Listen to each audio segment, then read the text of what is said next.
नमस्कार दर्शक बंधु जय जगन्नाथ उत्कल स्टोरीजन यूट्यूब चैनल को आपण माननकु अनेक अनेक स्वागत। मु नहीं आसी आपण केतोटी रोषेई करिवार सहज उपाय।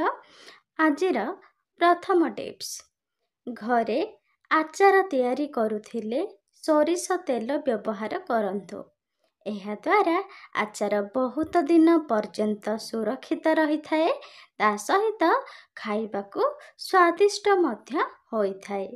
ନମ୍ବର 2, ତରକାରୀ ଅଳ୍ପ ପଡ଼ିଯାଇ ପୋଡ଼ା ବାସ୍ନା ହେଲେ ଆପଣ କ'ଣ କରିବେ ନା ସେଥିରେ କଳା ଜିରା ଏବଂ ପାନ ମଧୁରୀକୁ ହାଲକା ଭାଜିକି ଗୁଣ୍ଡ କରି ତରକାରୀରେ ମିଶାନ୍ତୁ। ଏହା ଦ୍ୱାରା ତରକାରୀ ପୋଡ଼ା ବାସ୍ନା ହୋଇନଥାଏ। ନମ୍ବର 3, ଶୁଖିଲା ଲଙ୍କା ଗ୍ରାଇଣ୍ଡିଙ୍ଗ କଲାବେଳେ କାଶ ଏବଂ ଛିଙ୍କ ହୋଇଥାଏ। ସେମିତି ନ ହେବା ପାଇଁ ଲଙ୍କା ଗ୍ରାଇଣ୍ଡିଙ୍ଗ କଲାବେଳେ ସେଥିରେ ଅଳ୍ପ ଲୁଣ ଏବଂ ସୋରିଷ ତେଲ ପକାଇ ଗ୍ରାଇଣ୍ଡିଙ୍ଗ କରନ୍ତୁ।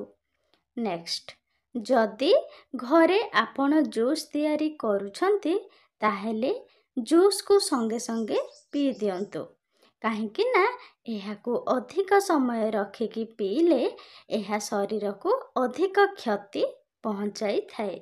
ନମ୍ବର 5, ପନିର ତରକାରୀ ତିଆରି କରୁଥିଲେ ମସଲା କରିବା ସମୟରେ କାଜୁ ପେଷ୍ଟ ଏବଂ ଅଳେଇଚ ପାଉଡର ମିଶାଇ ଭଲ ଭାବରେ କଷନ୍ତୁ।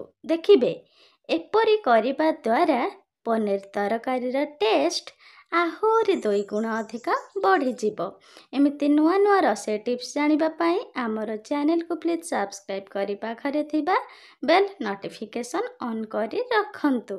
ନମ୍ବର 6, ମଟର ଆଳୁ ତରକାରୀ କରୁଥିଲେ ସେଥିରେ ବେସନକୁ ହାଲକା ଭାଜିକି ମିଶାନ୍ତୁ। ଦେଖିବେ ତରକାରୀ ବହଳିଆ ହେବା ସହିତ ଖାଇବାକୁ ମଟର ଆଳୁ ତରକାରୀ ଅଧିକ ଟେଷ୍ଟ ମଧ୍ୟ ହୋଇଥାଏ।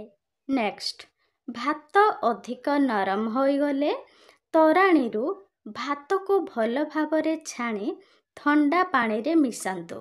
ଦେଖିବେ ଭାତ ନରମ ନ ହୋଇ ଗୋଟା ଗୋଟା ହୋଇ ରହିବ। ନମ୍ବର 8, ବାସୁମତୀ ଚାଉଳରେ ଭାତ ରାନ୍ଧୁଥିଲେ ସେଥିରେ ଗୋଟା ଡାଲଚିନି ପକାନ୍ତୁ। ଏହା ଫଳରେ ଭାତ ସ୍ୱାଦିଷ୍ଟ ହେବା ସହିତ ଭଲ ବାସ୍ନା ମଧ୍ୟ ହୋଇଥାଏ। ନେକ୍ସଟ, ଘରେ ଛୋଲେ ତରକାରୀ ତିଆରି କରୁଥିଲେ ସେଥିରେ ଅଧା ଚାମଚ ଜୁଆଣି ପକାଇ ଛୋଲେ ଖାଇଲେ ଶୀଘ୍ର ହଜମ ହୋଇଥାଏ। ଏବେ ଦେଖିବା ଶେଷ ଟିପ୍ସ, କଦଳୀକୁ ଫ୍ରିଜରେ ରଖିଲେ କଦଳୀ ବହୁତ ଶୀଘ୍ର କଳା ପଡ଼ିଯାଏ ଏବଂ ଶୀଘ୍ର ନଷ୍ଟ ହୋଇଯାଏ। ସେଥିପାଇଁ କଦଳୀକୁ ଫ୍ରିଜରେ ନ ରଖି ବାହାରେ ରଖନ୍ତୁ। ଭିଡ଼ିଓଟି କିପରି ଲାଗିଲା ଲାଇକ୍, ସେୟାର, କମେଣ୍ଟ ଏବଂ ସବସ୍କ୍ରାଇବ୍ କରିବାକୁ ଭୁଲନ୍ତୁ ନାହିଁ। ଧନ୍ୟବାଦ। ଜୟ ଜଗନ୍ନାଥ।